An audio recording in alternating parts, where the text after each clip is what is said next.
హుస్సేన్ సాగర్లోకి స్వల్పంగా వరద నీరు వచ్చి చేరుతోంది. 4 రోజులుగా పడుతున్న వర్షానికి ఎగువ నుంచి ఇన్ఫ్లో పెరిగిందన్నారు అధికారులు.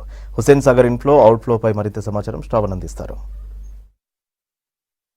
గడిచినటువంటి వారం రోజుల నుంచి కురుస్తున్నటువంటి వర్షానికి హుస్సేన్ సాగర్లోకి కొంత నీటి మట్టం పెరిగినట్లు ఇక్కడ ఉన్నటువంటి దృశ్యాలు చూసినా అధికారులతో మాట్లాడినా తెలిసినటువంటి అంశం. ప్రస్తుతం మనం హుస్సేన్ సాగర్ దగ్గర ఉన్నాము. హుస్సేన్ సాగర్లో వాటర్ ఫ్లోయింగ్ చూడొచ్చు.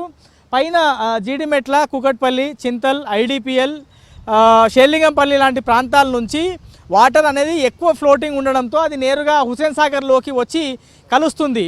ప్రధాన నాళాలకు సంబంధించినటువంటి వాటర్ అన్నీ కూడా వచ్చి హుస్సేన్ సాగర్లోకి వచ్చి జాయిన్ అవుతాయి. ఈ వాటర్ మనం ఇక్కడ చూస్తూ ఉన్నాం కదా, ఇక్కడి నుంచే ఈ తూమ్ల నుంచి ద్వారానే మళ్ళా మూసీలోకి వెళ్ళి కలుస్తాయి. ఈ వాటర్ మూసారాంబాగ్ దగ్గర మూసీలోకి వెళ్ళి కలుస్తాయి అనేది అధికారుల దగ్గర నుంచి మనకి ఉన్నటువంటి సమాచారం. సో ఎఫ్టీఎల్ లెవెల్కి చేరింది అనేటువంటి వార్తలు వస్తున్నాయి, కానీ ఇంకా పూర్తి స్థాయి ఎఫ్టీఎల్కి చేరడానికి ఇంకా మరింత సమయం పట్టేటువంటి అవకాశం ఉన్నట్లుగా లేక్స్కి సంబంధించినటువంటి అధికారులతో మాట్లాడితే మనకి ఒక క్లారిటీ వచ్చింది. ఇక ప్రస్తుతం మనం ఫుల్ ట్యాంక్ లెవెల్కి సంబంధించినటువంటి బార్డర్ మనకు కనిపిస్తూ ఉంది కదా, 513.40 అడుగులకు ప్రస్తుతం వాటర్ లెవెల్ చేరింది. ఇంకొక అడుగు పెరిగితే మాత్రం ఫుల్ ట్యాంక్ లెవెల్కి ఈ వాటర్ అనేది చేరుతుంది. సో ఇంకా ఎక్కువ వాటర్ పైనుంచి ఏ విధంగా వస్తుందో ఆ విధంగానే దిగువకి వాటర్ ఫ్లో అవుతుంది.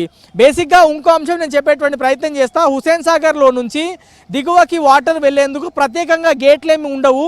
నిరంతరం వాటర్ ఫ్లోయింగ్ అనేది కంటిన్యూగా ఉంటుంది. 365 రోజులు హుస్సేన్ సాగర్లోకి వచ్చినటువంటి వాటర్ పైనుంచి ప్రవాహం అంటే ఎగువ ప్రాంతాల నుంచి వచ్చేటువంటి ఫ్లోని బట్టి దిగువ ప్రాంతాలకు అంటే హుస్సేన్ సాగర్, అశోక్ నగర్ నాలా నుంచి మూసీలోకి వెళ్ళి కలుస్తూ ఉంది. ప్రస్తుతం ఈ దృశ్యాలు మనం చూస్తూ ఉంటే నిన్న కురిసినటువంటి వర్షాలు దాదాపుగా 10 సెంటీమీటర్ల వర్షపాతం షేర్లింగంపల్లి, చందానగర్, మియాపూర్, కుకట్పల్లి, కుత్బుల్లాపూర్, దాని తర్వాత యూసుఫ్గూడ లాంటి ప్రాంతాల్లో పడింది. సో అక్కడ కురిసినటువంటి వర్షం కారణంగా హుస్సేన్ సాగర్లోకి ఫ్లో అధికంగా పెరిగినట్లు అధికారులు మనకి చెప్పేటువంటి ప్రయత్నం చేస్తూ ఉన్నారు.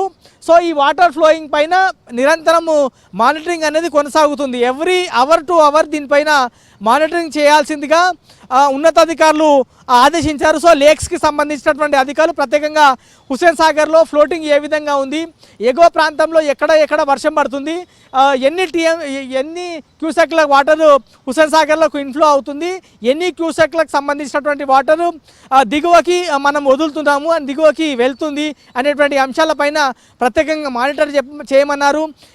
ఎవ్రీ అవర్ టు అవర్ ఒక ప్రత్యేకంగా గ్రూప్ వాళ్ళు క్రియేట్ చేసుకున్నారు.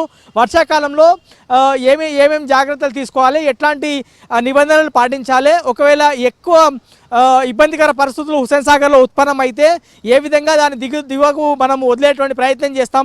దిగువ ప్రాంతాల్లో అంటే అశోక్ నగర్ కావచ్చు, బోలక్పూర్ కావచ్చు, దోమల్గూడ కావచ్చు, హిమాయత్ నగర్ కావచ్చు, అంబర్పేట్ కావచ్చు, ఇట్లా ఆ ప్రాంతాల్లో ఏ విధంగా జనాలకు అలర్ట్ చేసేటువంటి ప్రక్రియ ఉంటుంది. ఇవన్నీ దృష్టిలో పెట్టుకొని ఒక ప్రత్యేకంగా గ్రూప్లో అవర్ టు అవర్ అప్డేట్ చేయాలని ఇన్స్ట్రక్షన్స్ సంబంధిత అధికారులకి పైనుంచి రావడంతో ప్రస్తుతం అధికారులు అయితే హుస్సేన్ సాగర్లో ఇన్ఫ్లో అండ్ అవుట్ఫ్లో మీద మాత్రం దృష్టి అయితే ప్రత్యేకంగా పెట్టారని చెప్పుకోవచ్చు.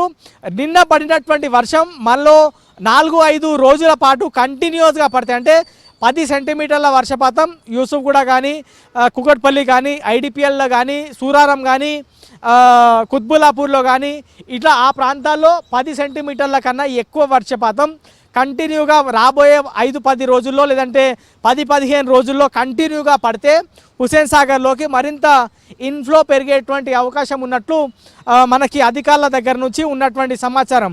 సో ఓవరాల్గా గ్రేటర్ హైదరాబాద్ వ్యాప్తంగా వర్షాలు అధికంగా పడుతున్నాయి కాబట్టి రోడ్ల మీద నీళ్లు ఆగకుండా చూడాల్సినటువంటి బాధ్యత, హుస్సేన్ సాగర్లో ఇన్ఫ్లోకి సంబంధించినటువంటి బాధ్యత, హుస్సేన్ సాగర్తో పాటు మూసీ పరివాహక ప్రాంతాల్లో నివసించే జనంకి సంబంధించినటువంటి అప్డేట్ పైన నిరంతరం దృష్టి పెట్టాలని ఉన్నతాధికారుల దగ్గర నుంచి సంబంధిత అధికారులకు ఆదేశాలు వచ్చాయి. దానికి అనుగుణంగా గ్రౌండ్ లెవెల్లో సిబ్బంది కానీ అధికారులు కానీ అప్రమత్తంగా ఎవ్రీ అవర్ టు అవర్ దీన్ని అప్డేట్ చేస్తూ ఉన్నారు. హుస్సేన్ సాగర్ పైన మానిటరింగ్ అనేది జరుగుతూ ఉంది. సో నేను ఇంకో అంశం క్లియర్గా జనాలకు చెప్పేటువంటి ప్రయత్నం చేస్తూ ఉన్నా. మూసీ పరివాహక ప్రాంతాల్లో ఉండేటువంటి జనం కొంత అలర్ట్గా ఉండాలి, కానీ ఇబ్బందికర పరిస్థితులు అయితే ఇప్పటికి లేవు. అండ్ రాకపోవచ్చు అనేటువంటి అంచనాలో కూడా అధికారులు ఉన్నారు. ఎందుకంటే హుస్సేన్ సాగర్ FTL లెవెల్కి చేరిపోయింది అనేటువంటి వార్తలు కొన్ని వస్తున్నాయి, కానీ అది దాంట్లో పూర్తిగా వాస్తవం లేదు. హుస్సేన్ సాగర్లో FTL లెవెల్ చేరాలంటే మరో ఎక్కువ వర్షం, ఒక 15 నుంచి 20 రోజులు కంటిన్యూస్గా కూకట్పల్లి, షేలింగంపల్లి, కుత్బుల్లాపూర్ లాంటి ప్రాంతాల్లో కంటిన్యూస్గా వర్షం పడితే అప్పుడు హుస్సేన్ సాగర్లోకి ఇన్ఫ్లో పెరిగి ఎక్కువ నీటి మట్టానికి అంటే FTL లెవెల్కి నీళ్లు చేరుకునేటువంటి అవకాశం ఉంది. అప్పటి వరకు అయితే సాధారణ స్థాయిలోనే ఈ ఫ్లోటింగ్ ఉంటుంది.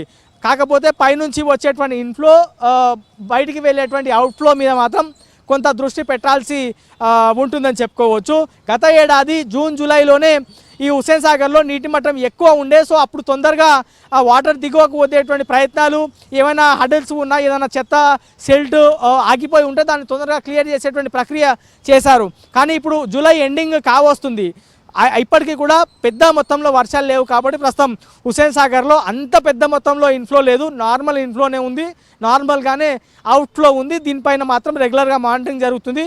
ఈ పరిసర ప్రాంతాల్లో ఉండేటువంటి జనం ఎవరు కూడా భయపడొద్దు, ధైర్యంగానే ఉండండి, ఎట్లాంటి ఇబ్బందులు లేవు. ఏమైనా ఇబ్బందులు వస్తే అధికారులు దానిపైన ప్రత్యేకంగా దృష్టి పెట్టి దాన్ని క్లియర్ చేస్తారనేటువంటి భరోసా, కాన్ఫిడెన్స్ అయితే ఉన్నతాధికారులు ఇచ్చేటువంటి ప్రయత్నం చేస్తూ ఉన్నారు. ఇది ఓవరాల్గా హుస్సేన్ సాగర్లో ఉన్నటువంటి వాటరు, అందులోకి వచ్చేటువంటి ఇన్ఫ్లో అవుట్ఫ్లోకి సంబంధించినటువంటి పూర్తి అప్డేట్. కెమెరామెన్ శ్రీనివాస్తో శ్రవణ్, V6 న్యూస్, హుస్సేన్ సాగర్ నుంచి.